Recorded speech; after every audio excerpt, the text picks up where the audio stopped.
that would not really be able to coincide, or could they even coincide together? I think they can coincide very well, actually. Your behavioral-based safety is it is policy-driven, and it is driven by past performance.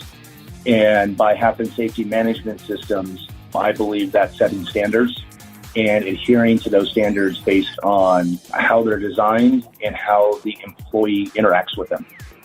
When you tie in the whole aspect now that they're rolling out ISO 45001, better really saying is that ISO 45001 is already out. Could you tie this in well because it already has structure built into it, into a management system? I believe so, yes. I think it's just a document of guidelines of what needs to be in place to be certified. But for your safety management system, there's really no certification. Definitely there is now with the ISO 45001, but I think they can work hand in hand. I do.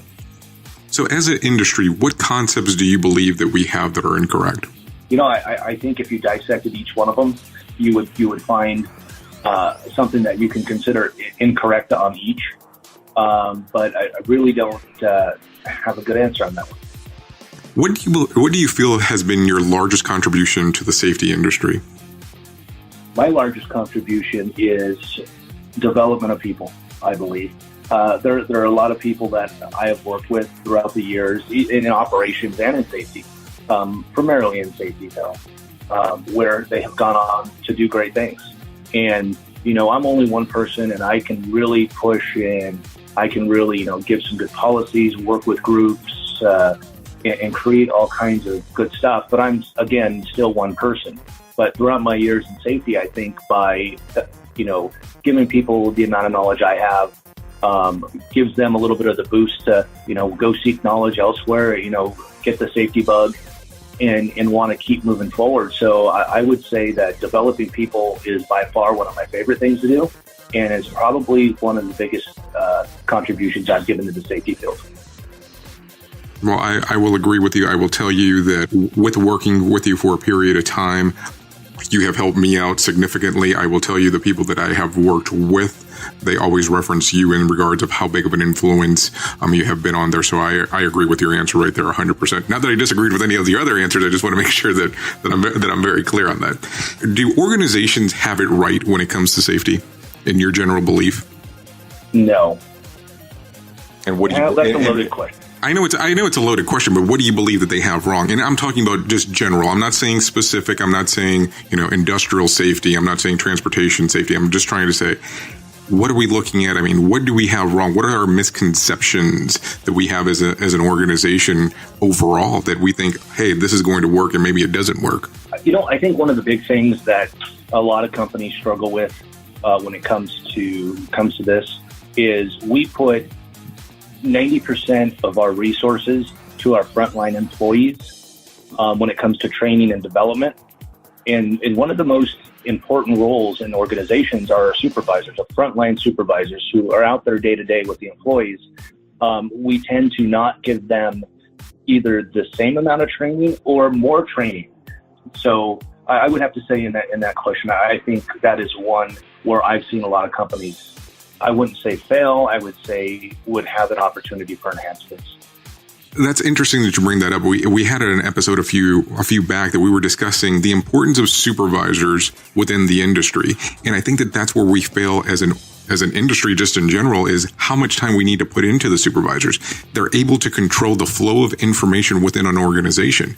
Now, keep in mind, whatever upper management tells them, they're able to tell to the line level employees and vice versa. Whatever the line level employees, they're able to tell them to upper management. So I think that there needs to be a lot of focus when it comes to the supervisors out in the field or just supervisors in general, because we tend to say, oh, they're just there to help the employees in regards of just verifying what they're doing, opposed to investing a lot of time, not realizing how much control they have within our organization.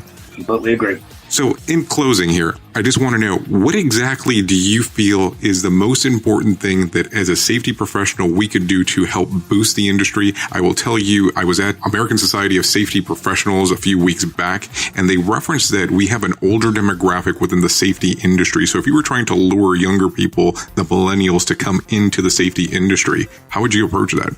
Well, I think I would approach it with the simple fact that a cohesive business unit.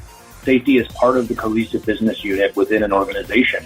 And although safety is not typically running the operations, they're there to help, assist, and direct the safety aspects of the business and be able to show them not only what kind of impact they have personally with the employees, but there's also many other impacts, with the general public, safety of general public, also the very relevant financial aspect to it. Safety is seen as something that is a loss loser or a loss leader, I suppose. You've got to spend money in safety, but it can have a huge value, especially on the bottom line when it comes to the reduction of injuries, the reduction of accidents, and entice millennials. It is a creative field.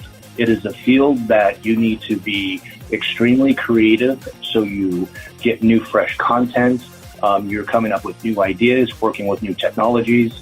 And I think, and even in my experience now, we're working with millennials and these individuals coming aboard are extremely smart. They see things differently than we do. And I think that's needed in industry because we need to keep evolving. We need to keep changing things, bringing in some of those technologies that we may not think about. And I think it's something that's going to be a work in progress. And your comment about the aging workforce, especially in the safety field, well, unfortunately for me, I'm starting to fall into that era. But I'm trying to work with all of the millennials or anybody and give them as much information I can. And if I don't have the information, find a way for them to get it, just like going to ASSP meetings and learning topics as you just mentioned.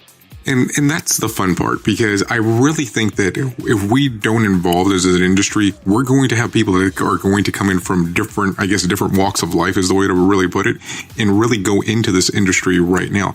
I will tell you, there was a discussion that was being had that 185,000 safety professionals will be retiring within the next 5 years. Now, the funny part was, as they were reading this particular report, the report was 4 years old. So I looked at it and I was like, this means that we have a whole new workforce that is coming in. I appreciate you giving us that answer. Now, is there anything else that you would like to discuss with the audience? No, I just appreciate the time to be able to speak with you, and I'm here as a resource as always. Well, Mr. Sisson, I really do appreciate your time, and thank you for everything that you've done for the safety industry and for my career. I really do appreciate it, and thank you for being here on Safety FM. The views and opinions expressed on this podcast are those of the host and its guest and do not necessarily reflect the official policy or position of the company. Examples of analysis discussed within this podcast are only examples. They should not be utilized in the real world as the only solution available, as they are based only on very limited and dated open source information. Assumptions made within this analysis are not reflective of the position of the company. No part of this podcast may be reproduced, stored in a retrieval system, or transmitted in any form or by any means, mechanical, electronic, recording, or otherwise, without prior written permission of the creator of the podcast, Jay Allen. safetyfm.com with Jay Allen. Changing safety cultures, one broadcast and one podcast at a time.